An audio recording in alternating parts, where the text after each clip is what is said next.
Segunda parte das Manifestações Espíritas. Capítulo 1. Ação dos Espíritos sobre a Matéria. Item 52. Rejeição da visão materialista. O texto começa descartando a ideia materialista, que nega a existência da alma ou vida após a morte. Segundo o autor, tanto a razão quanto os fatos rejeitam essa visão. Assim, sobra uma questão.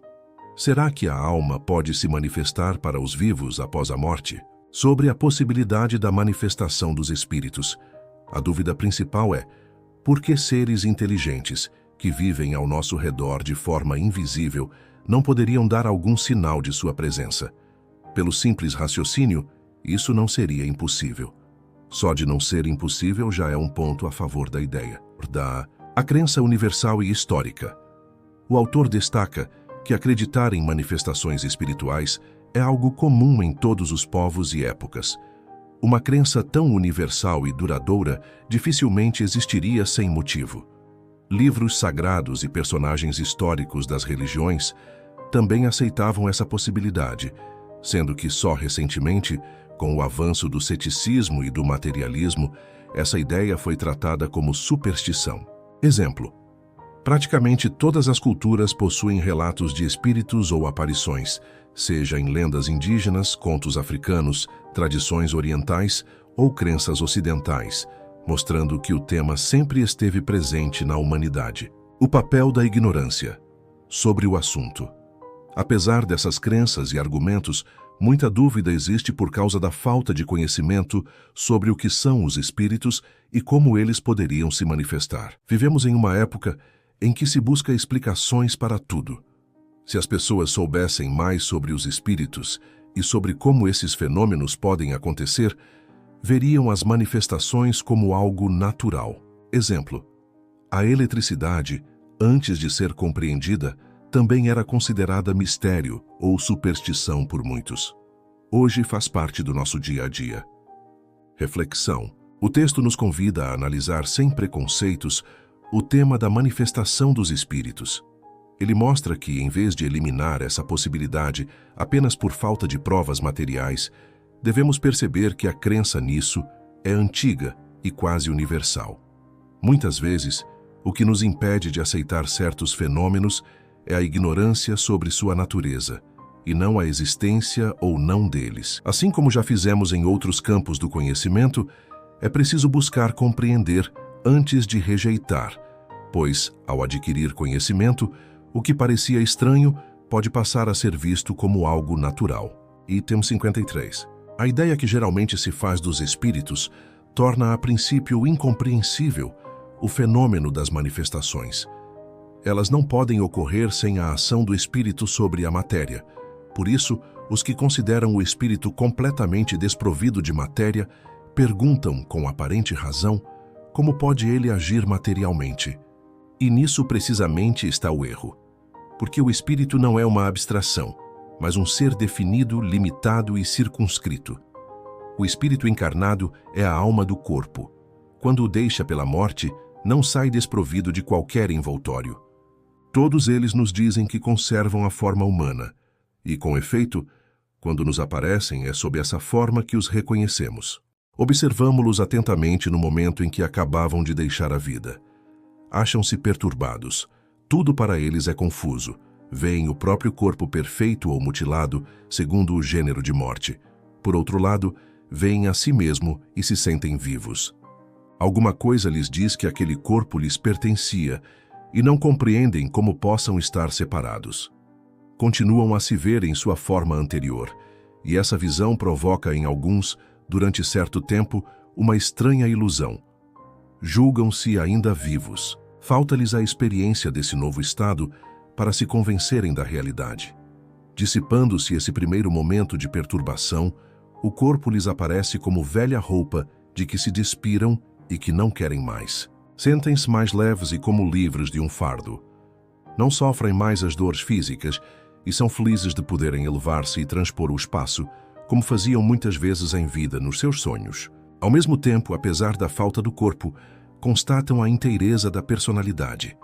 Têm uma forma que não os constrange nem os embaraça e têm consciência do eu, da individualidade.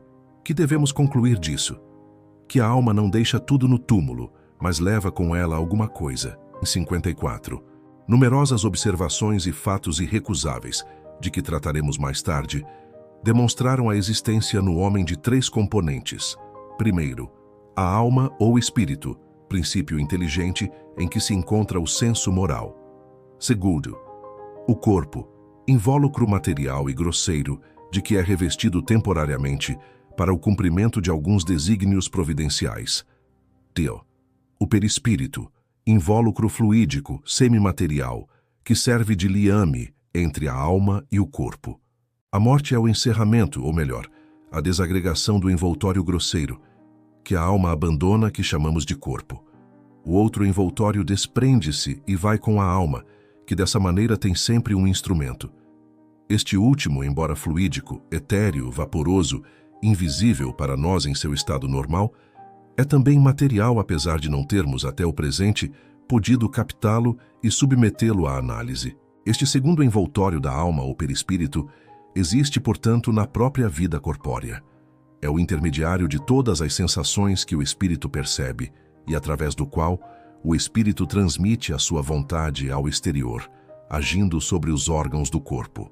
Para nos servirmos de uma comparação material, é o fio elétrico condutor que serve para a recepção e a transmissão do pensamento. É, enfim, esse agente misterioso, inapreensível, chamado fluido nervoso, que desempenha tão importante papel na economia orgânica e que ainda não se considera suficientemente nos fenômenos fisiológicos e patológicos. A medicina, considerando apenas o elemento material ponderável, priva-se do conhecimento de uma causa permanente de ação, na apreciação dos fatos.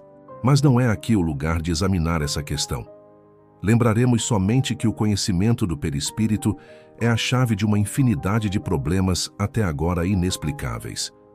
O perispírito não é uma dessas hipóteses a que se recorre nas ciências para a explicação de um fato.